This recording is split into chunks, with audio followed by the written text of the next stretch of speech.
Армысыздар, құрметті бұқаралық ақпарат құралдарының өкілдері. Самұрық-қазына қорының брифинг алаңына қош келдіңіздер. Добрый день, уважаемые коллеги. Добро пожаловать на площадку брифинга фонда «Самұрық-қазына». Сегодняшняя тема брифинга – приватизация акционерного общества «Казах Эйр».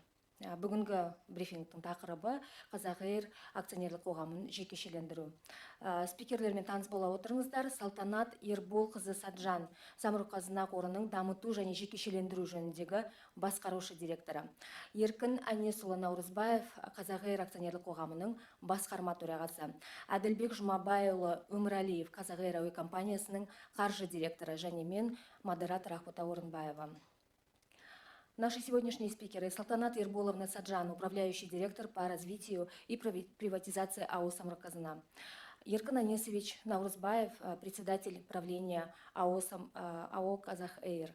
Адильбек Джумабаевич Умралиев, финансовый директор авиакомпании «Казах Эйр», и я, модератор Ақбота Орынбаева.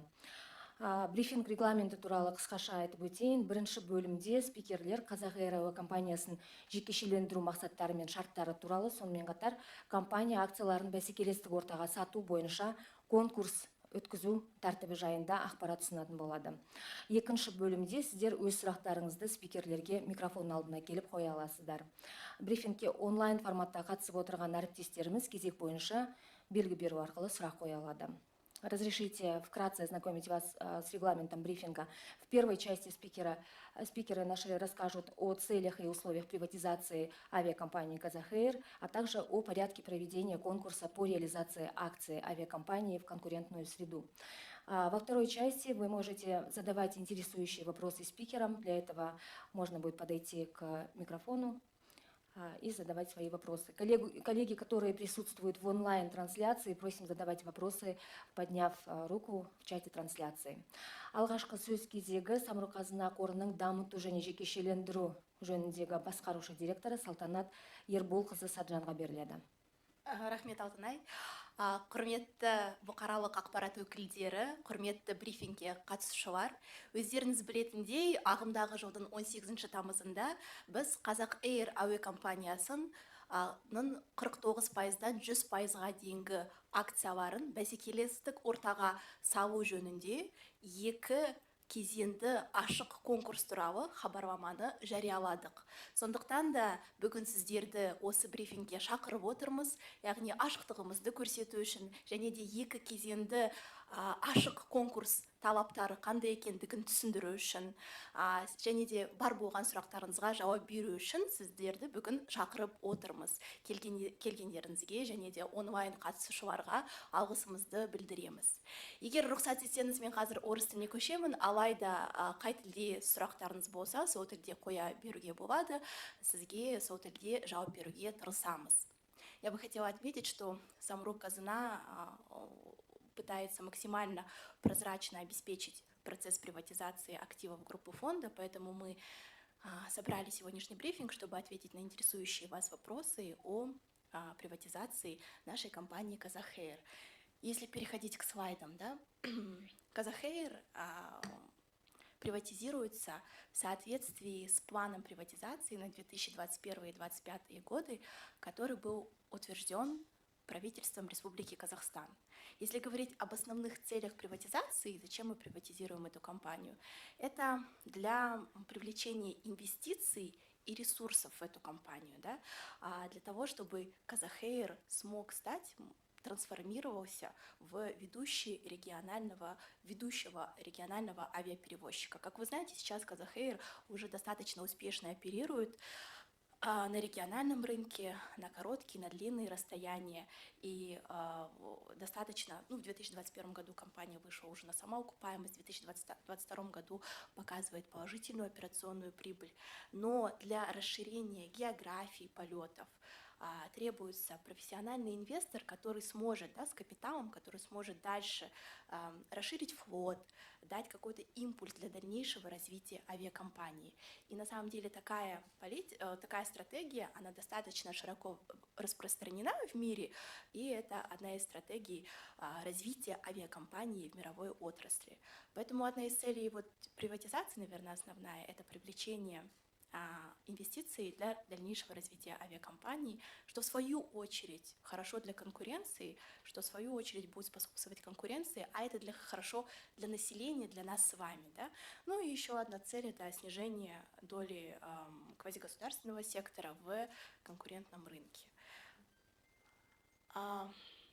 Государственная комиссия по модернизации экономики одобрила, а далее Совет директоров фонда утвердил параметры приватизации, то есть это способ и размер.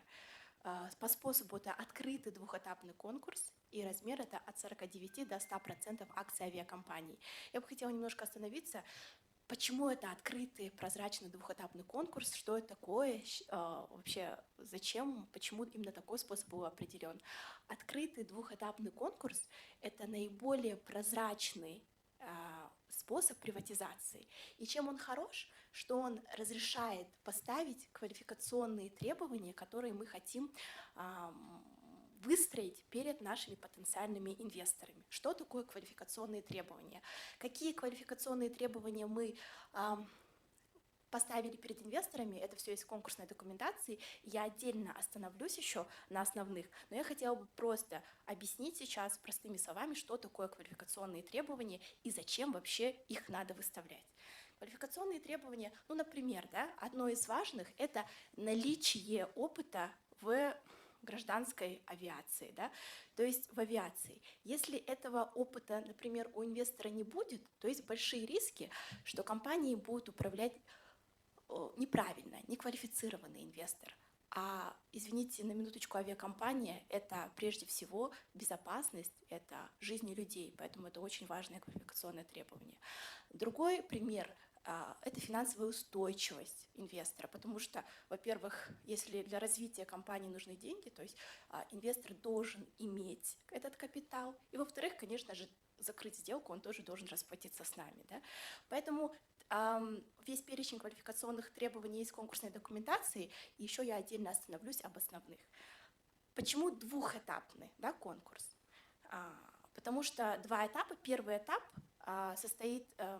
Мы собираем всех потенциальных инвесторов, которые заинтересованы в покупке. Они изучают компанию, да, смотрят на нее, и они должны подтвердить свое соответствие тем квалификационным требованиям, которые мы указали в конкурсной документации. После этого этапа и также они должны принять на себя инвестиционные обязательства, про которые я тоже расскажу.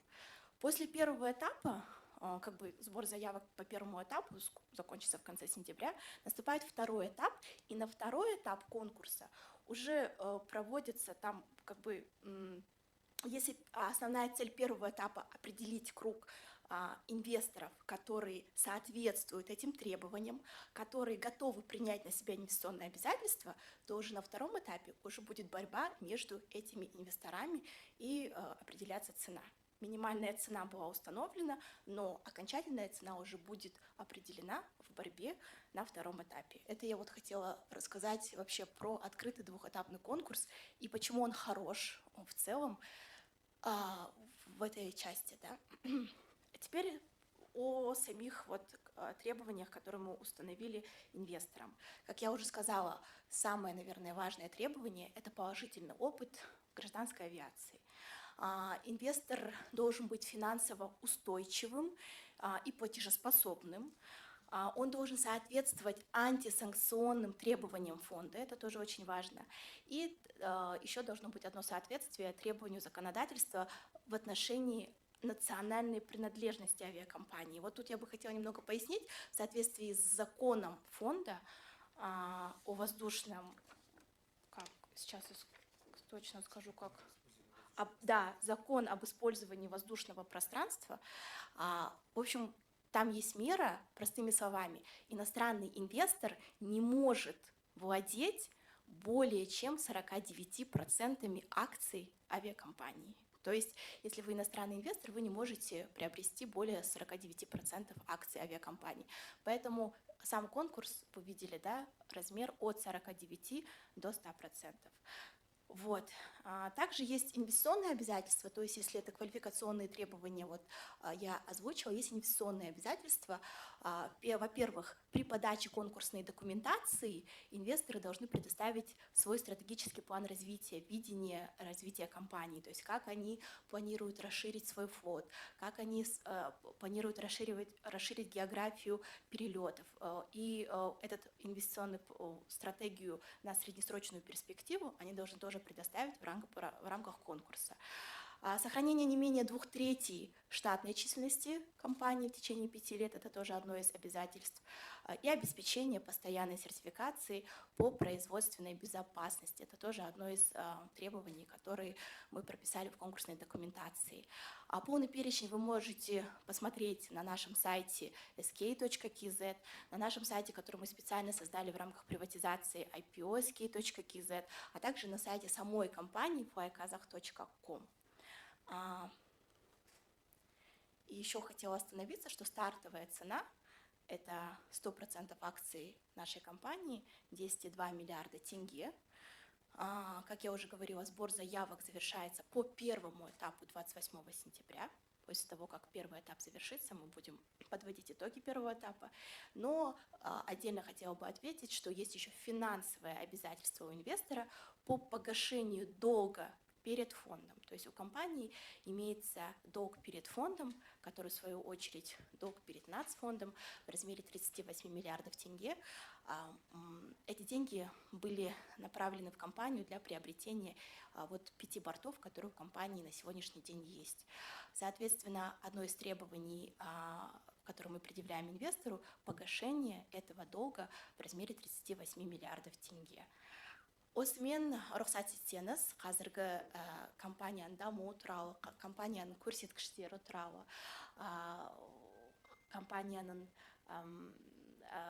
компания туралы дәлірек ақпаратты Қазақ Эйр компаниясының басқарма төрағасы Еркін Әнесұлына беруге рұқсат етіңіздер. Еркін Әнесұлы. Рахмет, Салтанат Ерболқызы. Қайырлы күн, құрметті ханымдар мен мырзалар. Бүгінгі баспасөз брифингіне қош келдіңіздер. Мен енді қысқаша айтуға тырысайын. Бірінші, негізі Қазақстандағы авиация жөнінде, авиацияның жағдайы жөнінде бір тоқталғым келіп отыр.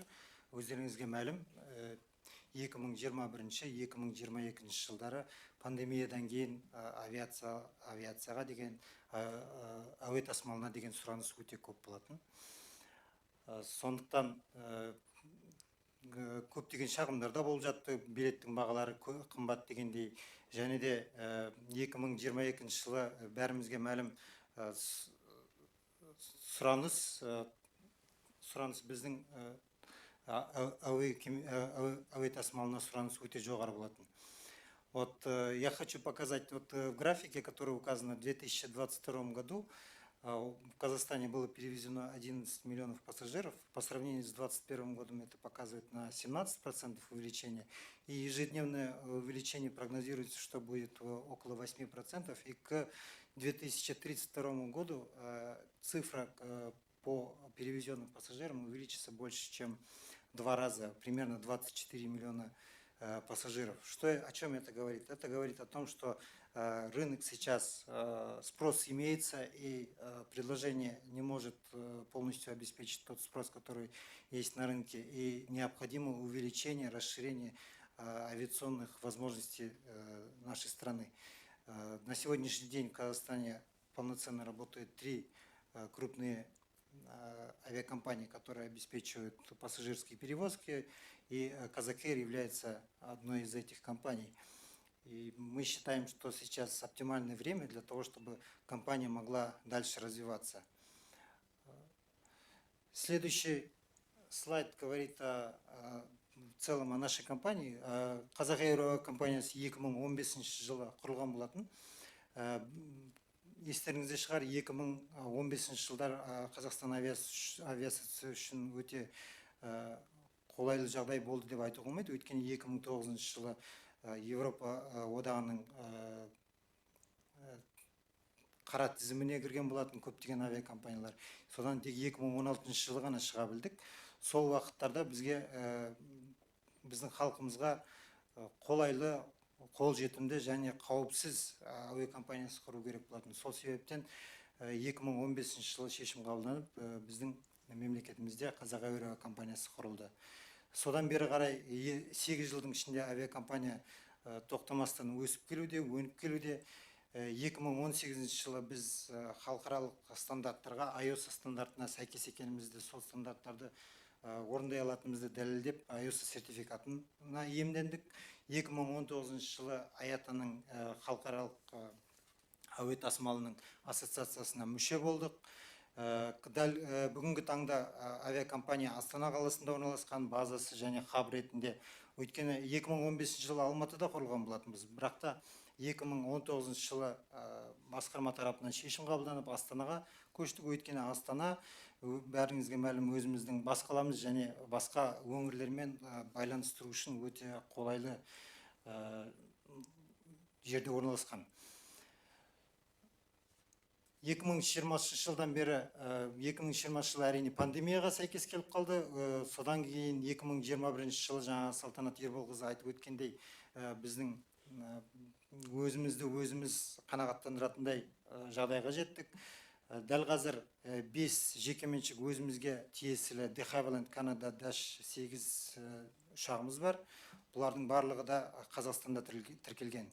Я бы хотел чуть-чуть развеять некоторые мифы или сомнения, которые у наших граждан и пассажиров имеются, что этот самолет турбовинтовой Dash 8 Q400 является одним из лучших в своем классе.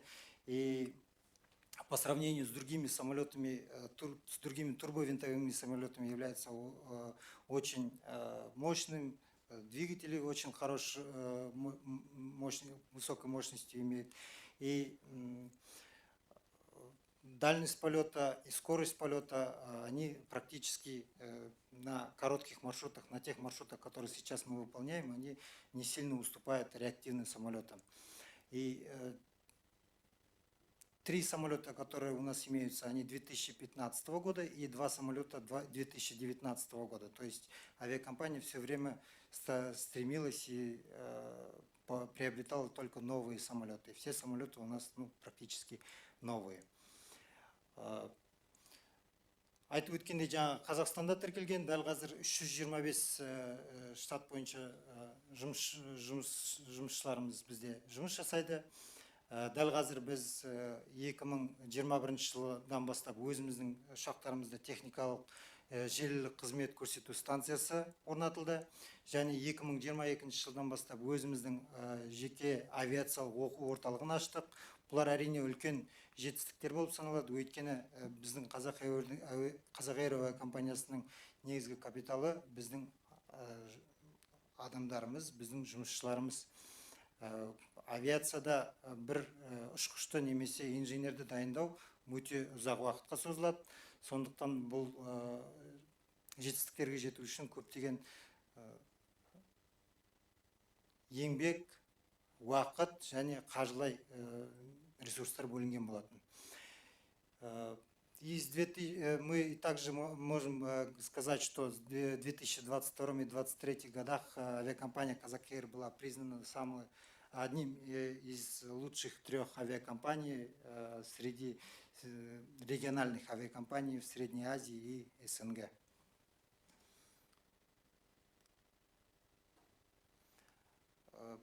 Следующий слайд про финансовые части мой коллега Адылбек Жумабаев расскажет. Но я бы коротко хотел бы сказать, что авиакомпания Казахэйр, она растет и продолжает расти.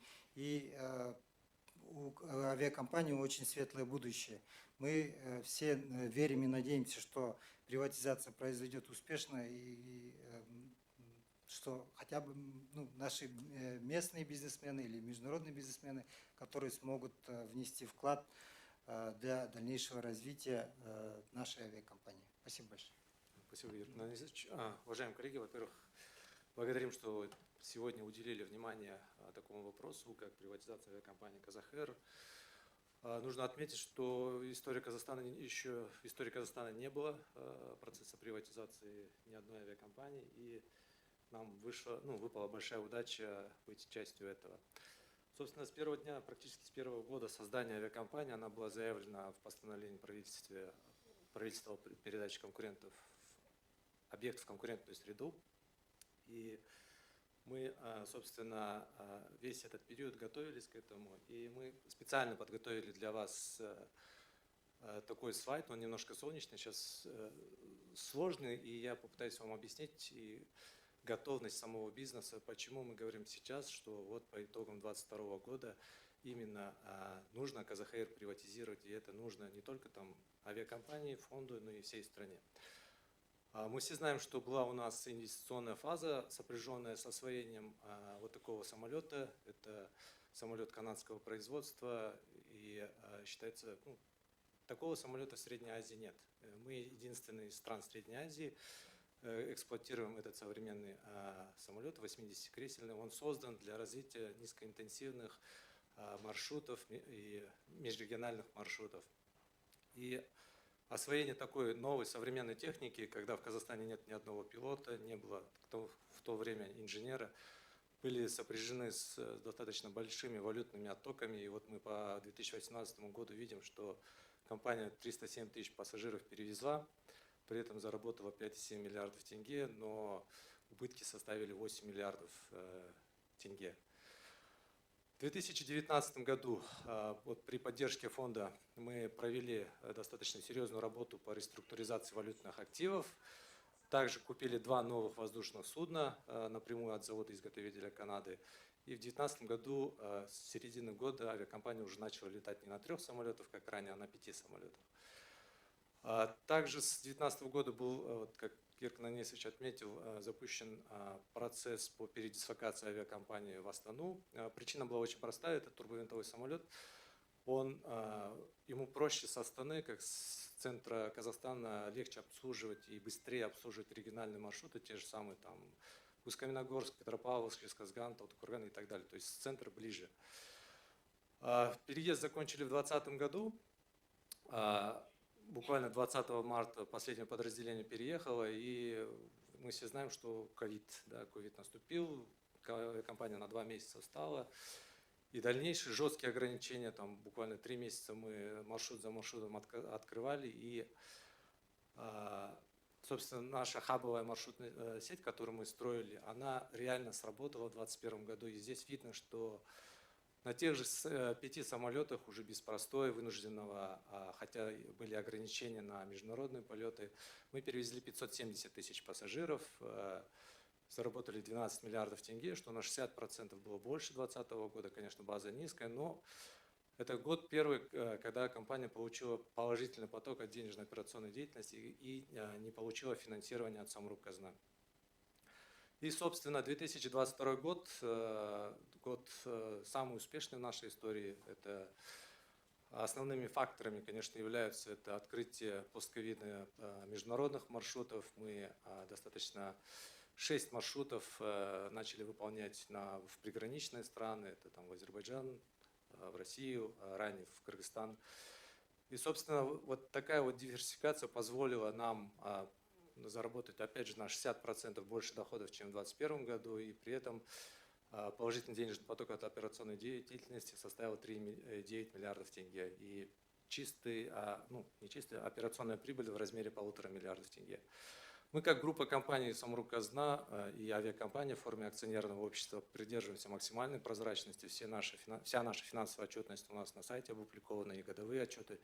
Если интересует, можете посмотреть. И, собственно, на таких показателях и с такими достижениями, вот как мои коллеги ранее отметили, что сегодня КЗХР готов полностью как самостоятельно финансово устойчивый, самостоятельно хозяйствующий субъект, готов к дальнейшему его развитию. То есть мы создали ту необходимую базу для будущего, мы ожидаем стратегического инвестора, чтобы с наименьшими затратами по времени, так как у авиакомпании достаточно большое количество сертификатов, лицензий, разрешений на международные полеты, чтобы сократить то время, которое бы потратил, нужно было бы частному сектору запустить такую авиакомпанию.